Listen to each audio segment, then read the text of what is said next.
Let's say I am Arthur from RDR to Howdy. Let's see what ChatGPT responds.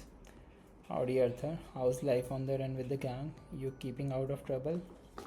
Nope, just got TV.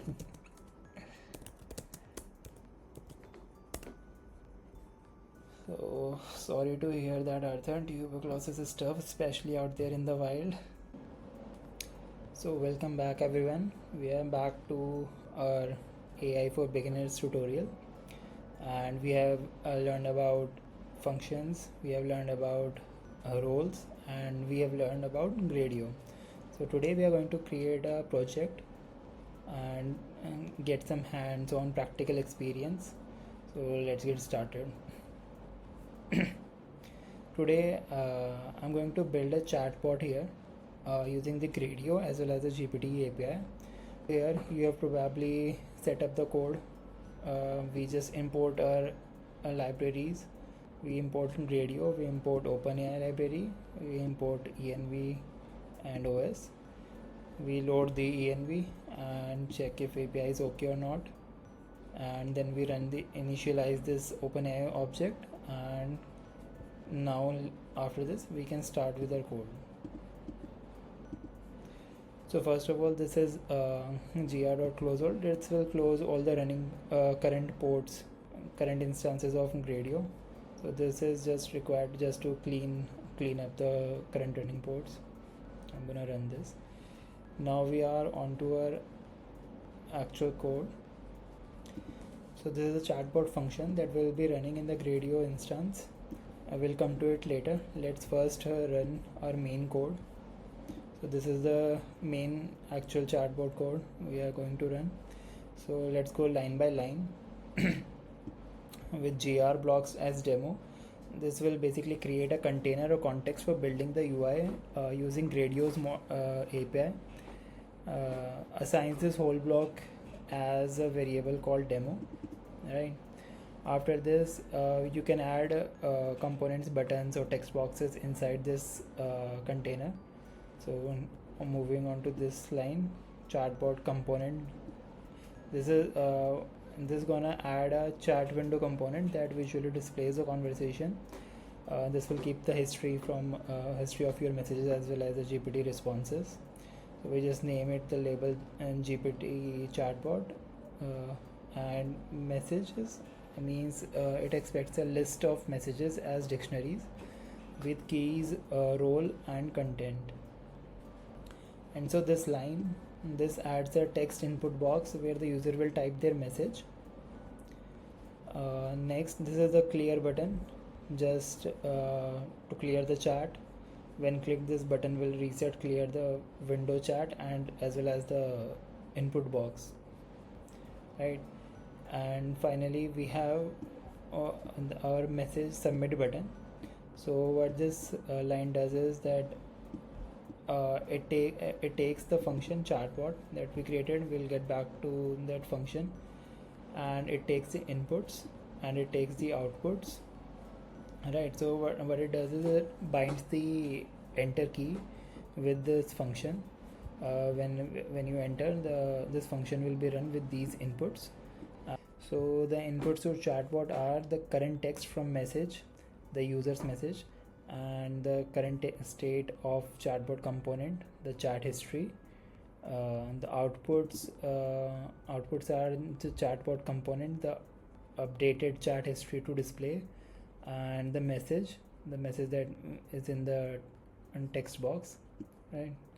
Which will be cleared after running this function chatbot. So, and finally we have a clear button. This will bind the click event to anonymous function lambda that returns two lists, two empty lists. So this will basically reset the chat history component and the input text box. And the input none actually the inputs equals to none means that this action doesn't depend on any inputs. It just clears when clicked, right? And finally we run our demo.launch. So let's run our chatbot function from top. So we have our history list, this simple list. It will add the user message with the role user, right? And then we call the OpenAI GPT API.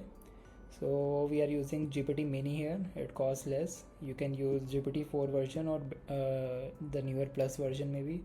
That will cost you more depending on which model you use.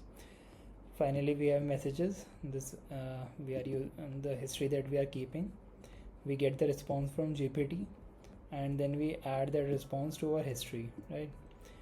So after adding chat history for OpenAI, we need to add the chat history to the display Gradio display interface. So chat history is the displayed chat in the UI basically. These lines append the last exchange user plus bot chat to the window.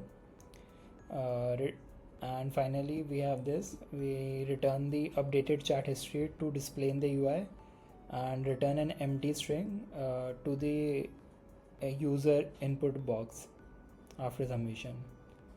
And let's see if it runs. So we are gonna be running this in the local URL. This is our chat box, guys. Let's say I am Arthur from RDR to howdy. Let's see what ChatGPT responds. Howdy Arthur, how's life on the run with the gang? You keeping out of trouble? Nope, just got TV.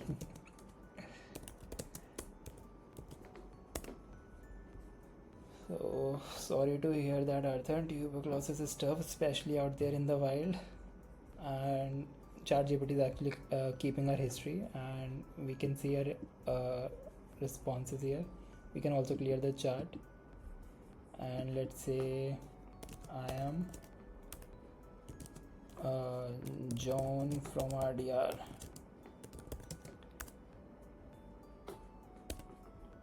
Let's see when. Hi John, good to see you. How's life treating you? Good day. Yeah, GPT knows about the games Red Dead Redemption 1 and 2. So this is it, guys. This is a chatbot you can make within 10 minutes. This is the simplest chatbot you can have. And next time we are gonna go and deeper into creating these chatbots with custom answers as well as integrating custom APIs. Thank you.